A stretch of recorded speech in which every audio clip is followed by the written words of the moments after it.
In this presentation, we're going to be looking at a few tips and tricks that I put together for the AU class with regards to dynamics. And they're pretty basic, but they're very powerful. If you haven't done a lot with Maya's dynamics, I think these tips and tricks will help you out a lot. So the first thing that you want to make sure is that your playback speed is set to either playback free or playback free max real time. The other thing that I like to do with this is I also like to use the interactive playback a good bit, and we'll be talking about that in this presentation. In Maya, there's two different types of particles. There's the classic particles and there's the Maya N particles. I recommend always using Maya N particles. They do everything the classic particles did, plus they have lots of nice control that you can use to automate things, to ramp widgets, and they have the ability to be tied into other N systems like N cloth and N hair. So the N particles basically are my go-to choice for particles. So what we want to do is we want to get a couple particles in our scene to begin working with, and we're going to use the N particle tool to do that. So the N particle tool allows me to set 2 points in a grid just by simply clicking 2 points, and it goes ahead and it builds a mesh. And if we look at the attributes for this N particle system, you'll basically see that in the dynamics attributes, they're going to be using some of the N particle or some of the nucleus framework here. So it's going to basically automatically drop to the ground because of that. And what I want to do is I want to go ahead and just use a preset to dial in a little bit of intelligence or dial in a little bit of look and feel to these particles. So presets are really powerful inside of Maya. I use them all the time. All they're really doing is taking all the attributes in the attribute editor and saving them out to a text file. So we're going to just use this DTO preset to dial in those particles. And they're a little bit hard to see, so I'm going to go ahead and turn on multi-point. So what I've got here is I've got a ramp widget driving their speed, so as they accelerate or they move a little bit faster, let's go ahead and turn gravity on for these guys. As they start to move, you can see that they kind of wipe through that ramp widget, and as they slow down, they basically go to the bottom of this color ramp widget. So it's pretty straightforward.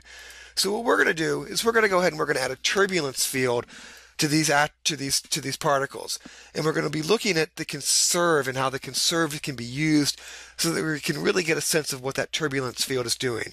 So I turn the gravity off now just for a second, and we're going to go into our dynamic relationships window. And we're going to turn the turbulence on. So as we play this back, what happens is those particles basically get just blown away. We don't see any effect of the little eddies and vortexes and swirls that turbulence field has. So if you really want to see what that turbulence field looks like and the effect of it on these particles and not have them just go flying off into space, all we have to do is drop down that conserve value. As soon as I do that, you can really start to see these particles getting caught up in those little eddies and those little vortexes. Even pretty low value, in the 9s, you'll still get a sense of what those particles are doing as they get caught up inside of that turbulence field. So it's a really powerful feature inside of Maya. Let's go ahead and turn gravity back on. Those guys will sort of drop down, but we get this sort of nice layered effect with that turbulence field. With that lower conserve value, you really get a sense of what they're doing. So the next thing that we're going to do is we're going to add on the effect of the Newton field. So if we look at this Newton field and we begin playing around with this, I'm going to use interactive playback. And the reason I'm going to use interactive playback, well, I'll show you. Let's first play it back without interactive playback. So as this plays back, I have my Newton field selected. I'm in my translate tool and I start to move this around. Notice that as I translate that, the playback stops. And this Newton field isn't having any effect on this. The reason the Newton field has no effect on it is because the attenuation is very low. If you remember in the first demo for the AU class, I basically talked about that direct manipulation tool, or hitting the T tool, to get to this little modifier that allows me to adjust attributes in the UI. So this is a good example of using that T tool to get to that attenuation on that Newton field. So let's go back to our translate tool. And this time we're going to use interactive playback. So with interactive playback on, you can see as I move this guy around, basically those particles never stop playing back. Now here's something that's pretty interesting. If I wanted to modify an attribute on this guy, notice the attribute editor only has a Newton field turned on. If I go ahead and I select the particle system and I hit Control A twice, it toggles that attribute editor. It's a good trick Basically, if I want to get that Newton field back again, hitting Control A twice while the interactive playback is playing back allows you to pop those nodes. Another way to pop those nodes is to use the focus. So while interactive playback is playing back, if I use focus, it allows me to change what the attribute editor is showing. So if you select a node in the outliner and you want to get it to show up in the attribute editor while interactive playback is still going, you can just use a Control A, or you can look and see if it happens to show up in the focus tab. Now, we talked about using Mel to make shelf buttons.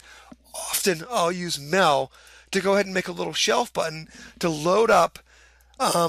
If I'm going to be using a scene over and over again, I like to make shelf buttons that automatically load the attributes for the nodes that I want to work with. Things like the Newton field or the particle shape. So all I do to do this is I'll clear the history, I'll turn on the record, and I'll go and I'll say pop focus and say Newton field. I'll turn off the record history, and if we go to the top of this, you can see here's the Mel command, the second command down, that I can use to basically give me a shelf button that'll make the Newton field. I can clear the history one more time, turn on echo all commands, pop my focus to my particle shape, turn off that echo all commands, scroll up here, grab that second line down. So now I've got Mel buttons that basically will load my Newton field and load my particle shape.